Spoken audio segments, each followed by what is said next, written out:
Part 1. The Age of Unprecedented Storms. In the past few decades, storms have gotten stronger, deadlier, and more unpredictable. What we used to call once-in-a-century events are now happening every few years. Super Typhoon Haiyan in 2013, Hurricane Harvey in 2017, and Cyclone Idai in 2019 were not random.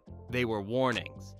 These storms grew rapidly over abnormally warm oceans, feeding off the energy that climate change has injected into the atmosphere. The oceans act as Earth's battery. When global temperatures rise, that battery charges faster. And when it releases, it does so through violent storms. Warmer waters fuel evaporation, which leads to more moisture and ultimately more explosive weather systems. The planet isn't just hotter, it's more energetic. And energy has to go somewhere. Part 2. What makes a megastorm? A megastorm isn't an official meteorological term, but it's a growing reality. These are systems that break all known records in size, intensity, rainfall, or destruction. What turns a regular hurricane into a monster isn't just luck, it's science. 3 key ingredients. Heat. Warmer oceans mean more energy. Moisture, hotter air can hold more water vapor, leading to heavier rain. Stagnation. Slower jet streams make storms linger longer over one place. The result? Cities flood not because the storm passed through, but because it refused to leave. That's what happened with Hurricane Harvey. Houston didn't just get hit, it got drenched for days. Part 3. The human factor. Humans are part of the equation. Rapid urbanization, deforestation, and poor planning make natural disasters worse. When wetlands are replaced by concrete, there's nowhere for water to go. When cities expand into floodplains, people live directly in the storm's path. Even our technology, impressive as it is, struggles to keep up. Early warning systems have improved, but evacuation plans, drainage systems, and housing infrastructure often lag far behind. It's not just nature, it's neglect.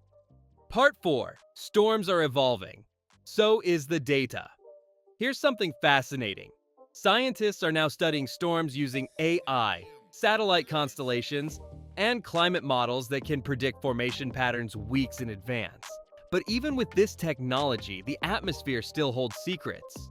In 2022, researchers recorded a phenomenon called rapid intensification. A hurricane jumping from Category 1 to Category 5 in less than 24 hours. This defies older models. It means our predictive tools, while powerful, are missing something. Perhaps subtle shifts in ocean temperature layers or interactions with microclimates. The more we learn, the more complex storms appear. Part 5.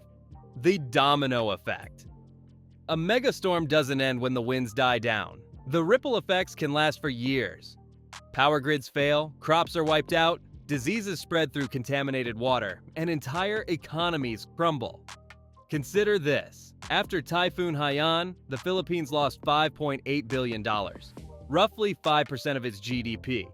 But beyond numbers, the psychological toll was enormous. Families displaced, children traumatized, and communities permanently scarred. Every storm now tests not just our buildings, but our resilience as a species. Part 6. The role of the oceans. The oceans are both the cause and the key. The top few meters of the sea store more heat energy than the entire atmosphere above it. When storms pass, they churn these warm layers, creating a self-feeding loop.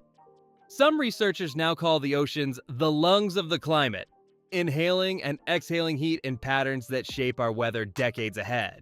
But what happens when those lungs start to fail?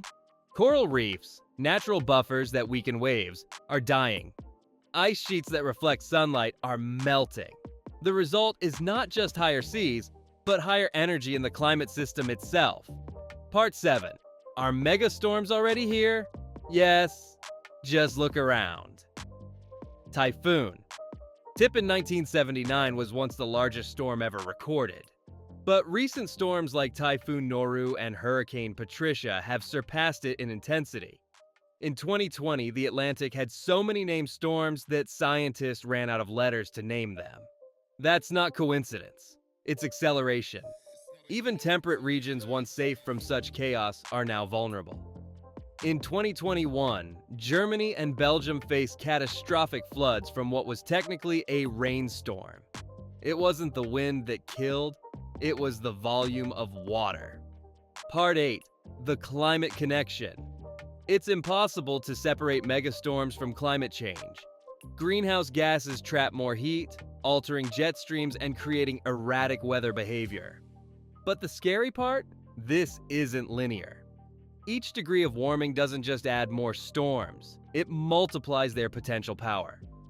Scientists estimate that for every 1 degree Celsius of ocean warming, a hurricane's rainfall could increase by 15 to 20%.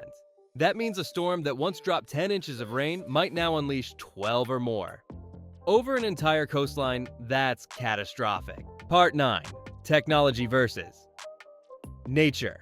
We're fighting back, or trying to. Some researchers are exploring cloud seeding to weaken storms, while others use drone fleets to fly into hurricanes for real-time data. But there's humility in science too. We're realizing that nature operates on scales we can't fully control. Our best defense isn't trying to stop storms, but to outsmart them. Building smarter cities, stronger infrastructure, and faster response systems. Japan and the Netherlands are leading examples. They don't prevent disasters. They prepare for them. Part 10. The human story behind every megastorm are people. Survivors who rebuild, volunteers who risk everything, and scientists who dedicate their lives to understanding chaos. There's an emotional side to these events that numbers can't capture. After a hurricane, communities often come together stronger than before. Strangers become family. The sky clears, but what remains isn't just wreckage. It's a shared reminder that we're part of something bigger and more fragile than we realize. Part 11. Preparing for what's next. The future isn't written yet. We can still adapt through better planning, renewable energy, and climate awareness. Cities can redesign flood zones. Farmers can adjust crops. Governments can prioritize prevention over repair. But preparation isn't just physical, it's psychological. Accepting that megastorms are part of our new normal helps us think differently. Instead of fear, we respond with foresight. Part 12. The warning signs. Scientists are already noticing warning signs. Higher sea surface temperatures, slower moving storm systems, and wider wind fields. This isn't speculation, it's data. If trends continue, by 2050, we could see storms that break even today's top wind speed records. But perhaps the biggest warning isn't from satellites, it's from history. Every civilization that ignored the forces of nature eventually paid a price. Will we be the same? Part 13. Nature's reset button. Some experts believe megastorms act as nature's reset, a brutal but necessary way the planet redistributes heat and balance. From this perspective, storms aren't our enemies but symptoms of imbalance. The Earth isn't angry, it's responding. If we understand that, maybe we'll stop fighting the planet and start aligning with it. So, are we ready for the future of megastorms? The truth is, not yet. But awareness is the first step toward readiness. The storms of tomorrow will test everything we've built and everything we believe we control. If you learned something today, don't forget to like this video, share it, and subscribe for more deep dives into the world's most powerful natural forces.